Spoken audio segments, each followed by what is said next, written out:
Welcome down to my 9-foot homemade oak bar. Pour yourself a cold one. You are listening to Bucs in the Basement. My name's Chris, and Craig here is the biggest Pirates fan you'll ever meet. Let's talk Pirates baseball now. Welcome to Bucs in the Basement. Now I see the changes in this town. They change, they say one thing, but then the next day it's different. They change, but they don't know what they want. All they do is change. Going left, going right, travel day, travel night. That's where we'll go. No excuses, no goodbyes, no one cries, no one lies. We'll never know.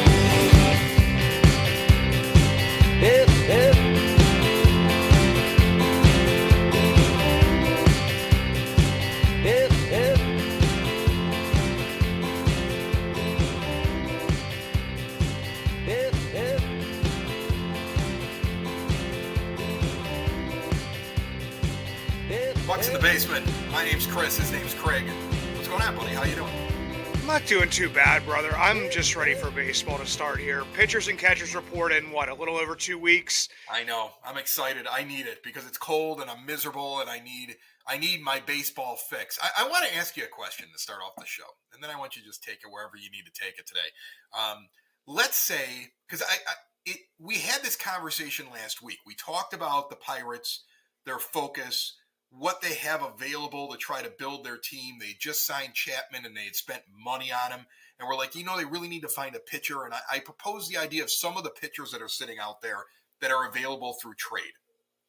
And we talked about that. We talked about would they really trade assets? Like if they have to keep the money down on what they're spending, they really can't trade all of their assets because they need those guys to come up, develop, and to use them. But then I see what happened this week in the news. One of the players that we were talking about, Dylan Cease, a guy who's got 2 years of control left. He's $8 million this year. He probably, his arbitration number comes up to 10 to 11 next year. I mean, that's a really cost-controlled pitcher who could be a frontline starter. And I see a USA Today piece just a couple days ago in which, since the Orioles are kind of hoarding prospects and refusing to use the capital, and they're a very similar team to the Pirates. They have to keep costs down because their owner is cheap, and they have to use the assets they have. And they have a ton of assets, just like the Pirates do in terms of prospects. And they don't want to pay the White Sox asking price for Cease. And then you get Jerry DiPoto, who loves the trade from the Mariners. If you look at his 26-man roster right now on Fangraphs, 14 of them were acquired in trade. That's what the Mariners are right now on their projected 26-man, and 6 of them just this season.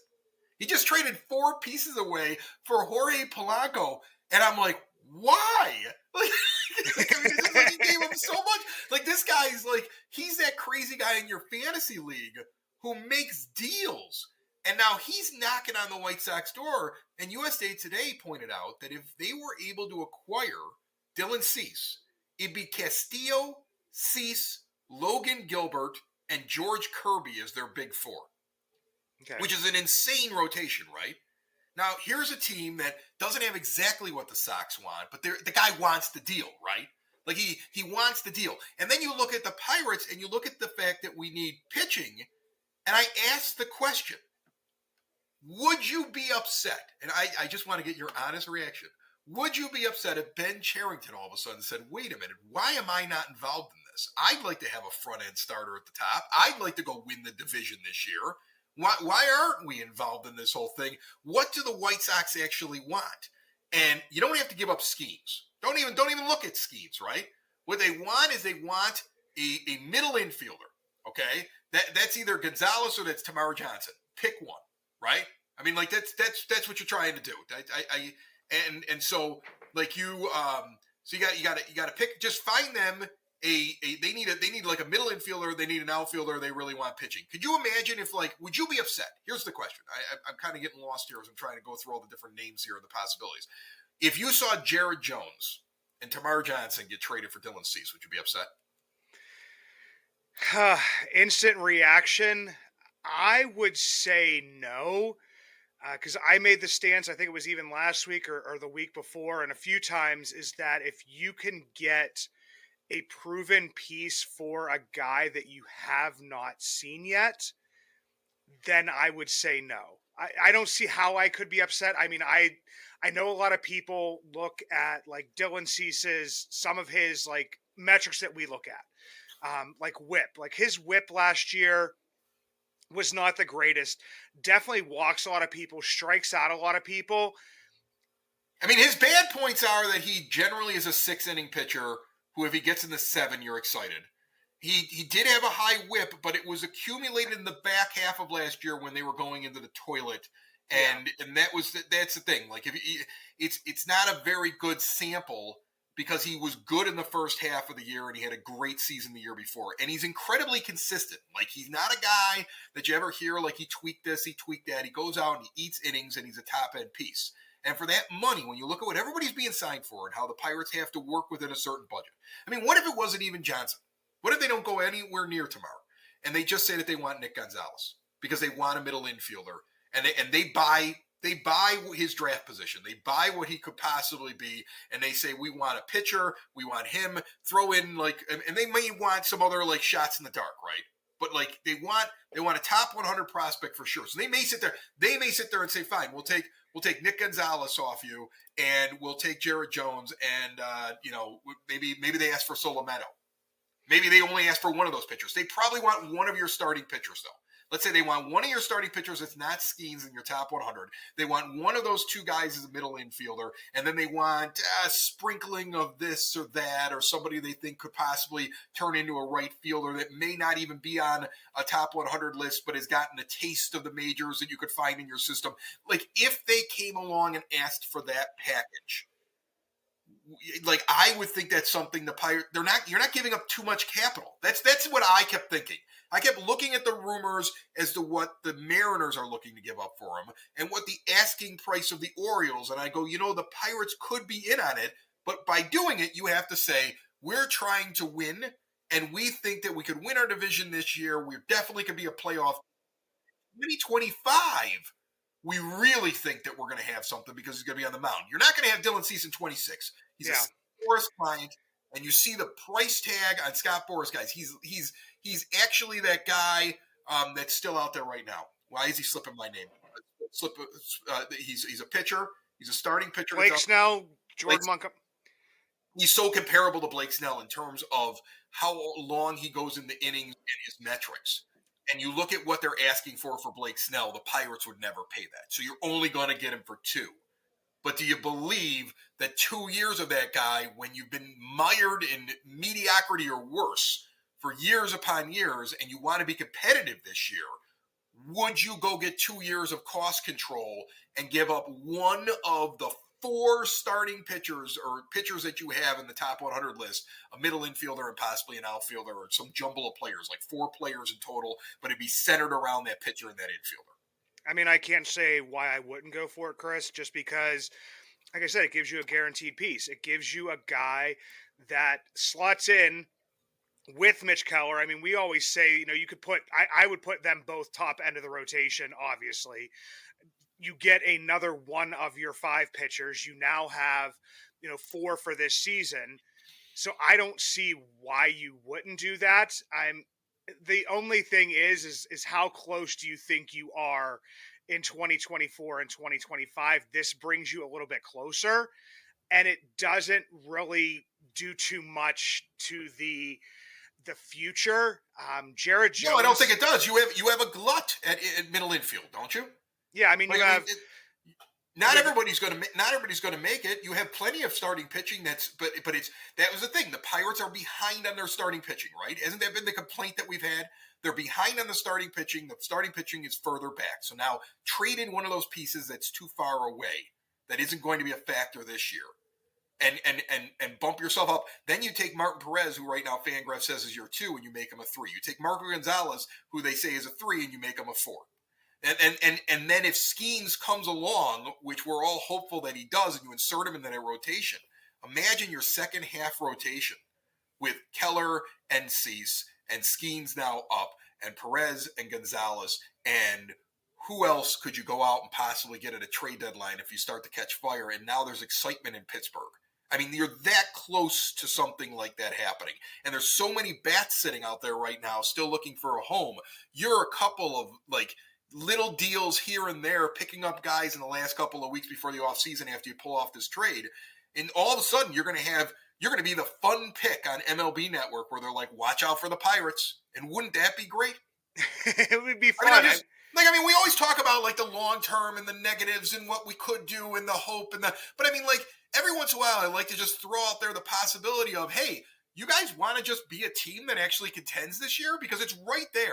You got a team that can't wait to get rid of a guy who's a frontline starter that you could control and you can afford for the next 2 years. And their asking price is essentially guys that are very close to the majors, prospects though, that you can go and you can hand in, or somebody that's had a taste in the majors. And the Pirates are flush with those guys. So that's why that's the thing. I'm wondering whether or not it's just like a non-starter for Ben Cherington, or if he's sitting back and waiting, much like Jerry DiPoto did in Seattle, and now all of a sudden the Mariners are the guys this week that are all of a sudden at the front in that conversation.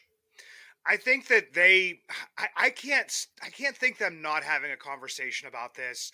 I know Ben Cherington mentioned previously that they've been, offers there's been some trades on the table, but they have turned them down, which in one way makes me think, they want to see how this shakes out, because none of these trades have shaken out. Not a Cease, not a not a Shane Bieber. There hasn't been anything that's really moved. I mean, the Marlins. Tyler Glasnow.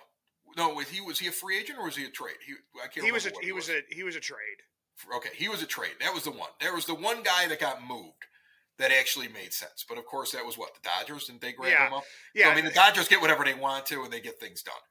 Yeah, and they'll make that trade, and then the reason it looked like a free agent signing is because then they immediately gave him an extension. That's right. And they have to do that now because Walker Buehler may not start the season for them, because they want to ease him in coming off of surgery, and they want to make sure he has good innings left at the end of the year. That's why they're see, that's the thing. Like, don't you wish you had an organization that worked like that? Gosh, what must it be like to be a Dodger fan? Imagine waking up in the morning and looking over at your Dodger hat and just knowing your team could just go out and get whatever they want to, whenever they want to, and they're definitely contenders for a World Series every single year. It must be amazing to be a Dodgers fan. Yeah, and they're still complaining at times, because I saw something. I don't know. I follow Robert Murray. I'm pretty sure a lot of people do. But like, there was Dodger fans asking him, when are we going to go get like one of the top of the line relievers? And I'm like, that must just be nice when you've gone out and like gotten like 3 pitchers, paid them like a ton of money, sign who they signed, was it Teoscar Hernandez for like $23 million? Total stupid money for a guy that doesn't deserve $23 million. And it's just like, people are just like, we are not happy. We want more. Where is our top? Guess what, Dodger fans? We took your reliever. We took Aroldis Chapman. That's right. That's right. That's right. Didn't they reacquire Joe Kelly though? I mean, they loved him out there, and he's back on that team. They got relievers. Yeah. They got guys. They got plenty out there, and they're going to get more, and they're going to pick things up. Like, I find this interesting, this little section of time now between now and pitchers and catchers to be very interesting, and I'm really looking for the Pirates to get in on it, and that is the grabbing up the guys that haven't found a chair yet, haven't found a home yet, and are you the best offer for them at this point? And do you increase an offer that's sitting out there by $1 million or so, or $2 million for the year that you want to give them, to get the guy that you want in here and round off your team? You just saw Justin Turner, who I want to say has been 40 years old for the last 10 years. Okay, sign a deal with the Blue Jays to be their DH. Yeah, and they just sat around this whole time. I mean, think about that. There are guys getting signed right now that contending teams will have as everyday bats in their lineup. And it's February here in a day. Think about that. And we still have guys getting signed that are not going to be like, role players. Not going to be guys that are coming off the bench, but are actual pieces. And there are plenty of actual pieces sitting out there. I mean, think about this team right now.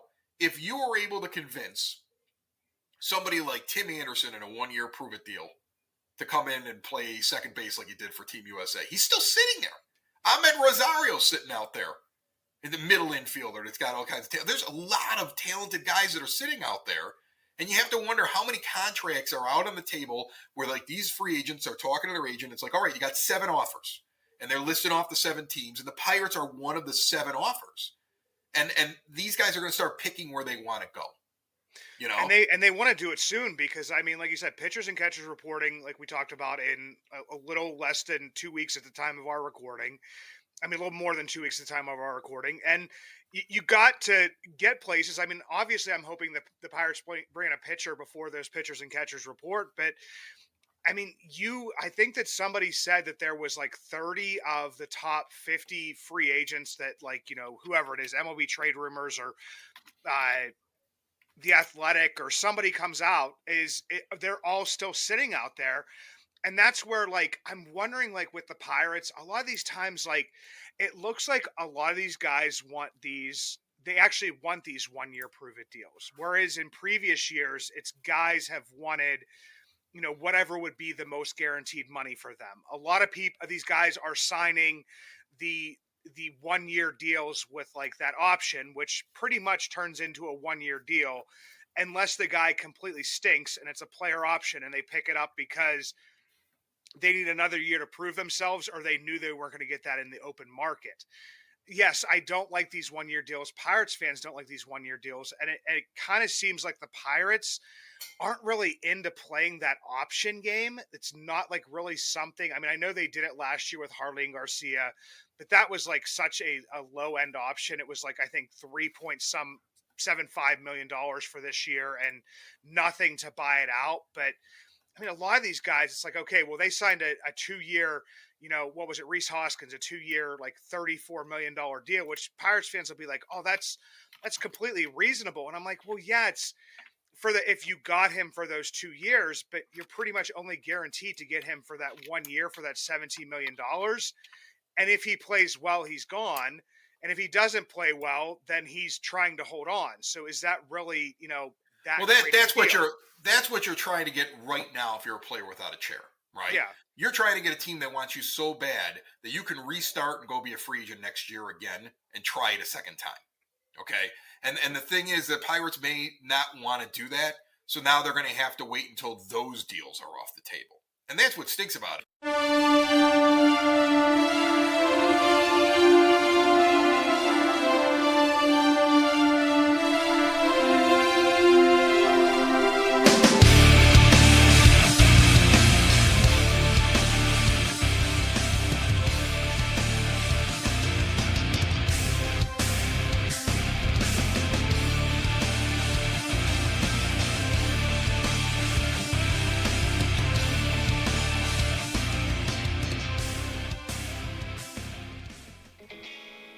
If you ever see me out and about in Pittsburgh, you will always recognize me. And not just because of the white beard, but also because of the Y that is always on top of my head, the hat I always wear.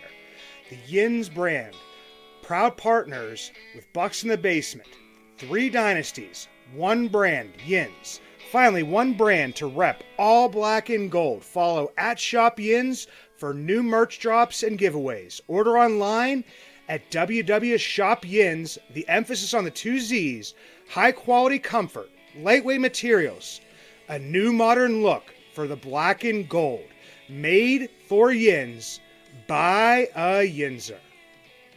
Right now, you looking at this team, if I sat there and said money was no object, because in reality, everybody that's sitting out there should be affordable to the Pirates at this point, right? There's no Shohei sitting out there, right? Yeah. So if money's no object, we're not talking about contract. We're just talking about players. And you know that there's positions that are all covered by current free agents that are out there still looking for a home. And you wanted to upgrade something. What would you say right off the top of your head, top 3 positions, whether pitcher, you know, starting pitcher, relief pitcher, or a position on the field, top 3 things that you would like to see the Pirates go out and get right now to get ready for the 2024 season? I mean, starting pitcher has been at the front from the beginning, and even though they've, you know, acquired a couple, I think even before we knew that Oviedo went down, I think we still said 3 guys, you know, 2, you know, pretty solid guys, and then 1, you know, wild card type guy, almost like a Vince Velasquez type signing. Well, you've done, in my eyes, the wild card in Marco Gonzalez. You've done the pretty much almost like guaranteed thing in Martin Perez. You kind of know what he is. You need to go get like one more pitcher. So I mean, I go sign Mike Clevenger right now. Okay. if you're going, it's and the Pirates have only been linked to those mid tier guys. Uh, Blake Snell is out there being sniffed around by the Yeah, but Mets, they can't afford him. Yankees. That's one of those. That's one of those few guys that we're talking about that they really And can't. yeah, and Jordan go for. Montgomery, who Right. seems to want to go back to the Rangers, but maybe trying to drive up that price a little bit to go back there. But he kind of seems happy there. So yeah, But otherwise, you're bringing back It's- guys that you've already had in here over the last couple of years. Like you're asking Vince Velasquez to come back. You're asking Rich Hill if he wants to do. you're asking you know? Noah Syndergaard if he wants to Right. play for the crappy Pirates. You want to see Johnny Cueto do that thing where he like stops and like he's like the magic bullet that killed Kennedy. Like he's halfway through and then he kind of stops and he does like this weird maneuver and then he finishes the pitch. Like he'd be fun to watch. He would be. He's a fun pitcher still at his age who still can go out there and win more games than he loses and be effective and eat innings. And he's a competitor. He's one of those guys that even now as he's been bouncing around the league, he's one of those guys that's popped up in publications over the last couple of years, either calling out teammates or wanting to win.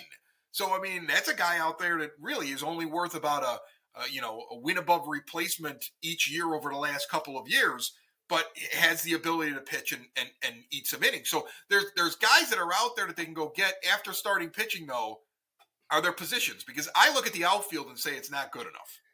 Well, I don't think that the outfield is good enough in our eyes. I just don't know if the Pirates see it that way. So, Yeah, but I'm asking if you had a chance. If you had the ability to go out and add, and you've already said starting pitcher, pick two other positions on this team that you would want to go after. see, You're the GM. What would you want? I mean, me personally, I mean, I don't know if it's. I'm going to take the second one out because I'm in between two places. So the third position that I would look for would be catcher, and the reason for that is just because we don't know if Davis can catch. We haven't seen him catch the major league level. People that that I trust and that I've had on this show and the minor league news and brews have all said that he is probably about at that point in time was about a year away from being even major league ready. I don't even know what that. It's not even saying that he would be good at the major leagues, but would be major league ready, and that's still looking towards the middle of the season. Jason DeLay, I mean, a good backup, but not really a starter. I kind of want to hedge my bets in that aspect, just in They case. don't. There's not a lot out there. No, and that's the Are you problem. going to go get? Are you going to go after Gary Sanchez? Are you going to go chase down Yasmani Grandal or Mike Zunino or Manny Pena? I mean, like there's not a lot out there at that position, which is unfortunate.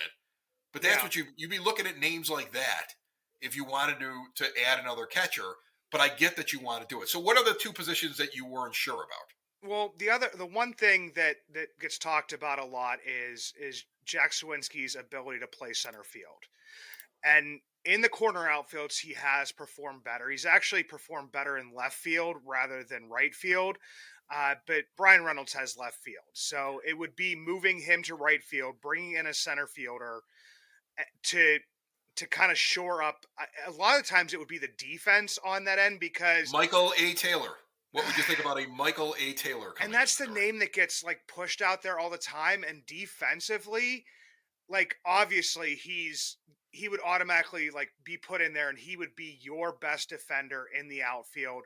I think I looked and he was like something like 9 outs above average, defensive runs saved. Or yeah, like he's got a great defensive run saved. The thing is though that he's going to be one of those players that hits for a low average that you're hoping hits home runs. Yeah, and he doesn't even really get on base. He had 21 home runs last year, but he only hit 220. And his OPS was only a 720, which means he was below league average still. So that's the problem, is that he's not helping you with the bat if you go and get a guy like that. Yeah, and he's going to frustrate people because, I mean, I looked and, like, his strikeout rate is at around or above 30% all the time, and his walk rate is, like, 6, 7, maybe 8%. like, because I looked at his on base percentage, and there's only been like 2 times over the past, I think it was like 3 or 4 years, where he's had an on base percentage over 300. So that's a guy that is going to dazzle you in the field, and probably make some spectacular plays, make the spectacular look pedestrian, but he is going to have to sit at the back of your lineup, and you're definitely going to have to hope that he hits home runs. So that's where I was saying is, if you're bringing somebody in to play center field, most of the times, I mean, there's not like, a Luis Robert tree where there's guys that hit for No, power, hit for no, average.